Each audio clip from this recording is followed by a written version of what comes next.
Bonjour, aujourd'hui on va faire un vrai-faux sur le questionnaire de Roger Mansuy sur le déterminant.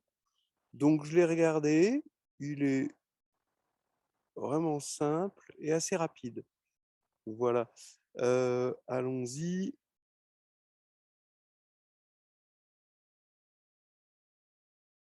Donc commencez par aller sur www.rogermansuy en tout attaché, .fr/hx2. Voilà. Et puis, vous allez ici dans déterminant. Voilà, puis je vous laisse le faire parce que, bon, maintenant, on va passer à la correction.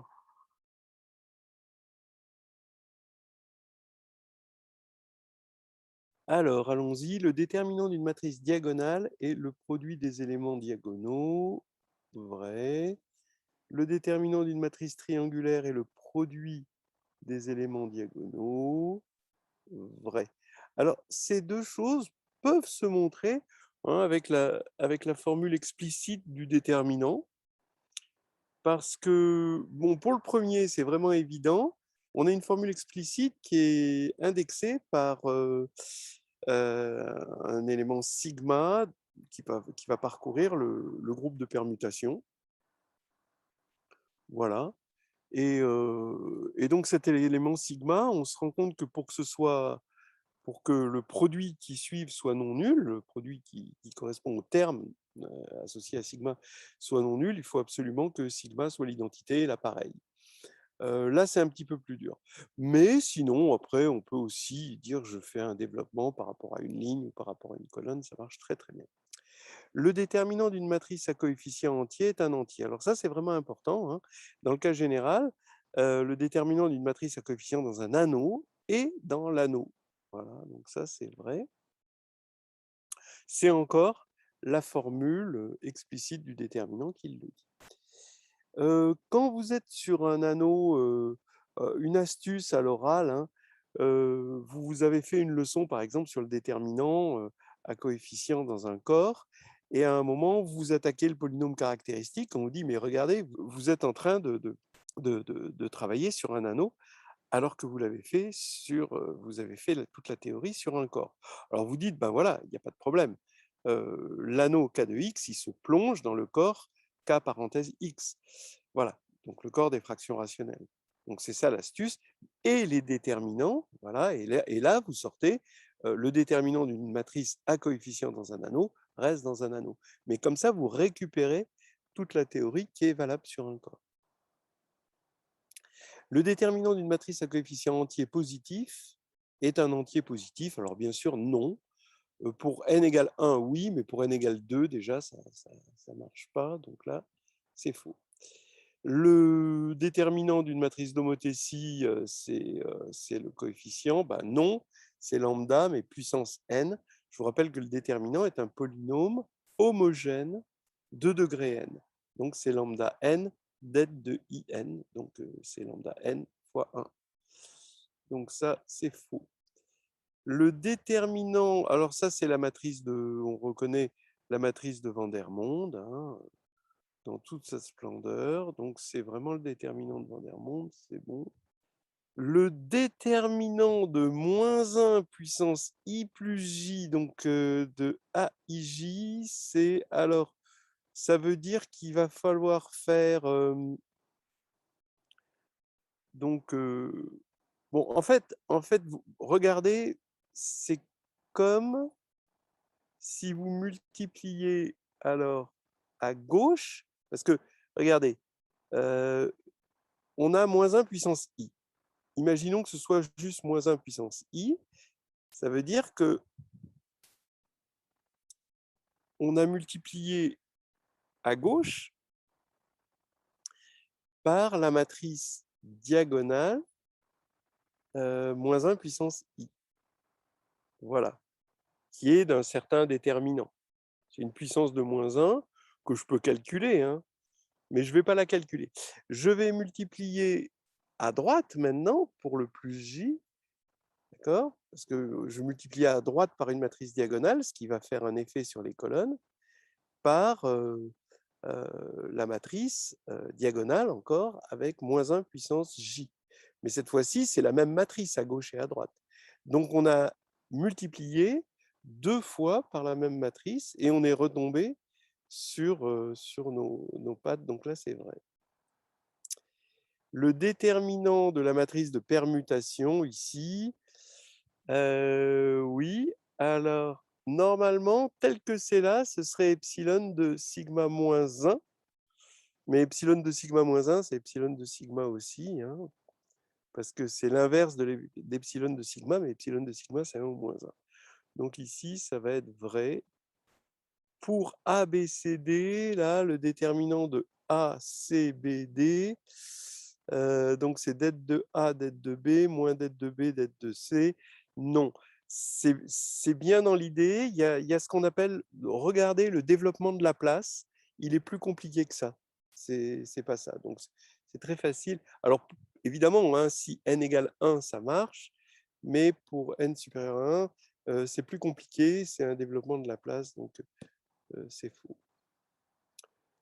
En revanche, là, oui, ça va être vrai. Alors ça, rappelez-vous, il y a une très jolie preuve qui consiste à regarder l'application qui à A donne ce déterminant-là, donc juste à A, B et C sont des paramètres fixés, et de voir que cette application est n linéaire alternée.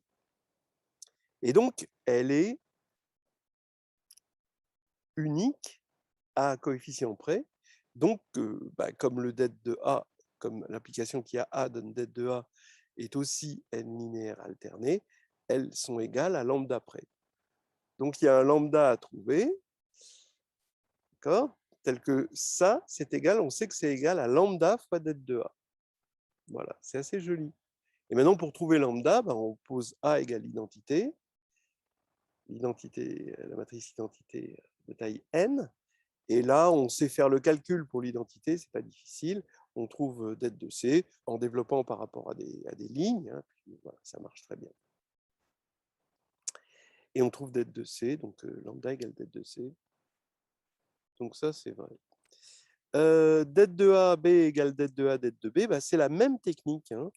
On regarde l'application qui a A donne det de AB. Bon, c'est bien connu, évidemment, mais c'est bien de savoir le démontrer. On regarde l'application qui a A donne det de AB, ou qui plutôt a B donne det de AB, j'aime mieux. Et on voit très facilement que c'est encore une application n linéaire alternée.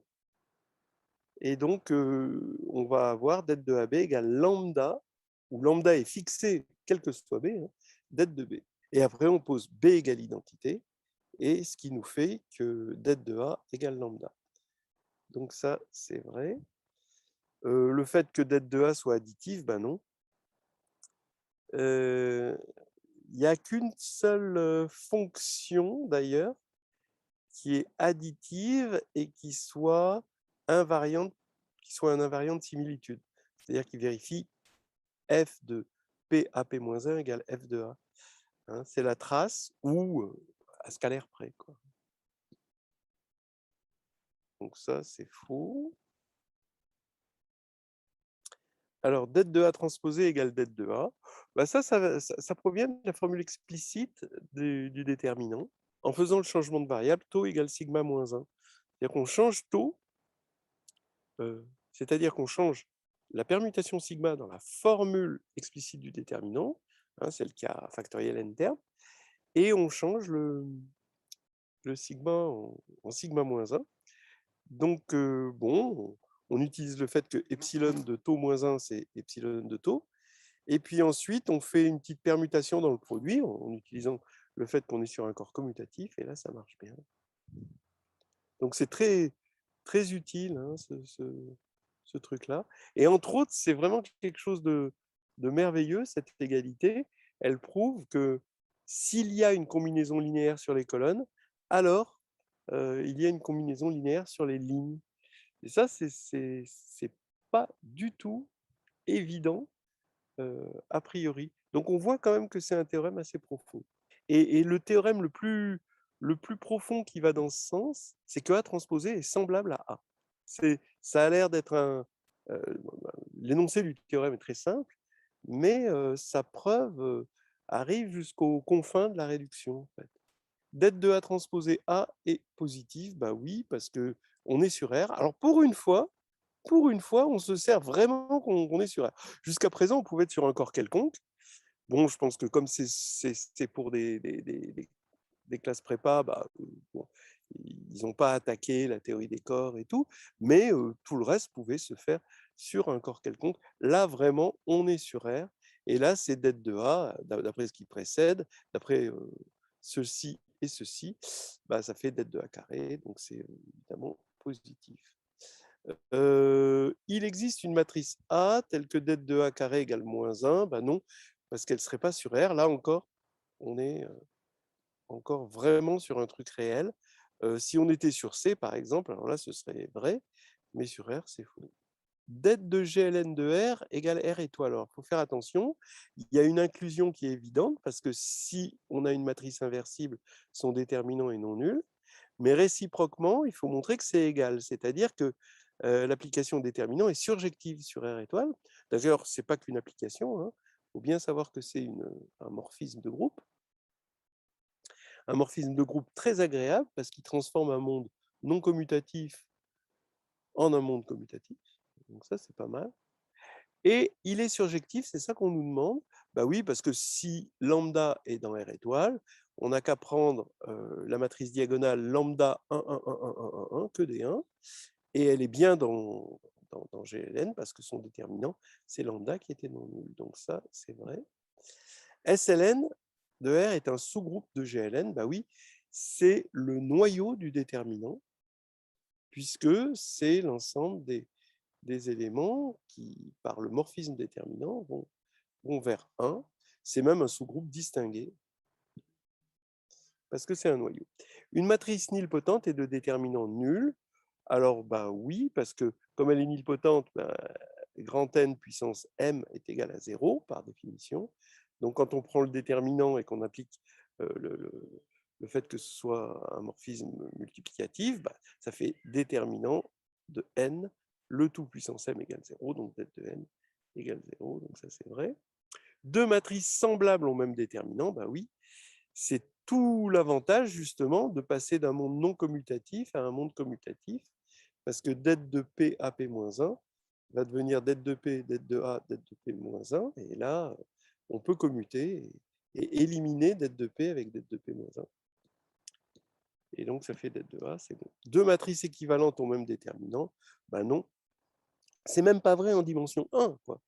Même vous regardez la dimension 1, vous prenez deux matrices équivalentes en dimension 1, des matrices 1, 1, hein, d'accord? Donc, c'est juste deux nombres non nuls, deux réels, puisque bon, deux éléments du corps, hein, non nuls, qui sont équivalents, parce qu'ils sont de rang 1, ils ont même rang. Voilà. Donc, le déterminant, c'est justement le nombre même. Donc là, même pour n égale 1, c'est faux. Deux matrices semblables au même polynôme caractéristique, bah oui, par le déterminant, puisque c'est un déterminant, le polynôme caractéristique. Une matrice est inversible si et seulement si son déterminant est 1 ou moins 1. Non, si et seulement si son déterminant est non nul. Une matrice à coefficient entier admet un adverse. Une matrice à coefficient entier admet un inverse à coefficient entier si et seulement si son déterminant est 1 ou moins 1. Alors ça, oui. Alors si elle admet un inverse à coefficient entier, donc on a une matrice B telle que AB égale identité, ça fait que det de A, det de B égale identité, donc det de A et det de B sont deux entiers dont le produit fait 1. Et donc ça fait que det de A, forcément, c'est 1 ou moins 1, puisque c'est un inversible de Z. Réciproquement, si le déterminant c'est 1 ou moins 1, alors vous avez la fameuse formule de la transposée de la comatrice, c'est-à-dire que l'inverse de A qui existe dans Q, hein, c'est 1 sur det de A. Alors toujours pareil, hein, c'est ce que je vous disais tout à l'heure, vous avez des matrices à coefficient entier, vous avez une théorie pour les matrices à coefficient dans un corps, eh bien il faut absolument plonger Z dans Q, hein, pour pouvoir dire des choses, hein, pour pouvoir dire que A est inversible dans Q. Donc, elle est inversible dans Q, mais la formule, c'est 1 sur det de A transposée de la comatrice. La transposée de la comatrice, ben, c'est que des additions, des multiplications, donc on reste dans Z. Et l'inverse de det de A, ben, c'est 1 ou moins 1, parce que det de A, ben, c'est 1 ou moins 1, et donc c'est inversible dans Z. Donc, tout est vrai, hein, d'un côté et de l'autre. Le PGCD des coefficients de la première ligne d'une matrice à coefficient entier qui admet un inverse à coefficient entier vaut 1. Oui, forcément. Parce que si,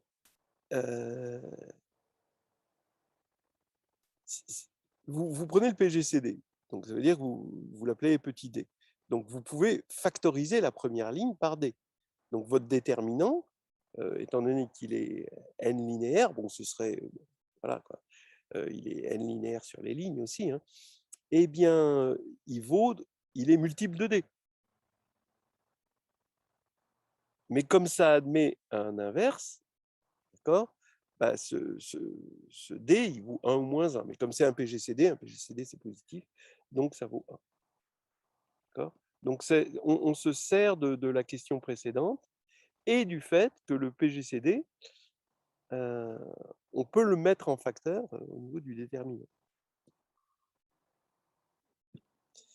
La comatrice de M est nulle si et seulement si le rang de M est inférieur à n-1.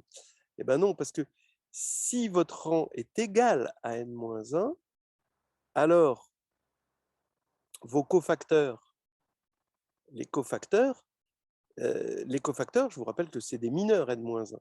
Donc il existe au moins, on sait qu'étant donné que le rang de M est égal à n-1, il y a un théorème qui nous dit qu'il existe au moins un mineur de taille n-1 qui est non nul. Donc, au moins un élément de la comatrice de M qui est non nul. Donc là, ce serait inférieur à n-2. Là, ce serait vrai. Mais n-1, c'est faux. La comatrice d'une matrice triangulaire est triangulaire. Bah oui, parce que quand la matrice est inversible, c'est vrai. Parce que la transposée de la comatrice, c'est l'inverse. Et l'inverse d'une matrice triangulaire supérieure, par exemple, c'est une matrice triangulaire supérieure. Donc, ça va être vrai pour les matrices inversibles. Et après, j'ai envie de dire que GLN est dense si on est sur R, que par densité, ça va marcher. Après, je pense aussi qu'on peut le faire par un gros calcul, mais bon, on est convaincu que c'est vrai sur R et C, ne serait-ce que par densité de GLN. Si une matrice est inversible, son inverse est la transposée de la comatrice. Non. Non, il faut diviser par le déterminant. L'inverse de ça, c'est ça, oui. Alors ça, c'est à connaître par cœur, hein. Si, évidemment, alors évidemment, je pense qu'il veut dire si AD moins BC est non nul. Donc je vais mettre vrai, mais peut-être que c'est faux si, et oui, si c'est AD moins. Non, je vais quand même mettre vrai parce que ça a l'air vraiment, ouais, c'est ça, c'est vrai. Donc ça, c'est à connaître par cœur, hein. Voilà, ça c'est vraiment à connaître par cœur. Pour tout A, la fonction t donne det de ta plus in est polynomiale de degré n. Ben non, parce que le problème, c'est polynomial, oui, mais de degré n, ça m'embête, parce que si vous prenez a égale 0, vous avez juste 1. Par contre, si le t avait été porté par in et pas par a, ça aurait été vrai.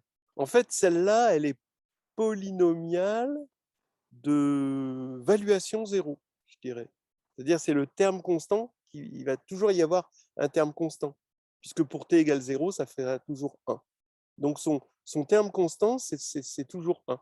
Donc ici, on ne peut pas dire grand-chose sur le degré, mais on peut dire quelque chose sur la valuation, sur le terme constant. Donc ça, c'est fou. Pour tout A dans Mn de R de rang 1, les racines de qui A sont 0 et trace A. Alors oui, ça c'est vrai. Alors ça, c'est un grand classique. Si la matrice est de rang 1, bah, ça veut dire que son noyau est de dimension n-1. D'accord, d'après la formule du rang. Donc, d'après la formule de rang, comme c'est n-1, ça veut dire que le sous-espace propre pour la valeur propre 0, c'est n-1. Donc, c'est ce qu'on appelle la multiplicité géométrique de 0. D'accord? Donc, ça fait n-1. Mais la multiplicité algébrique, c'est-à-dire l'ordre de la racine, c'est l'ordre donc de 0 comme racine de qui A.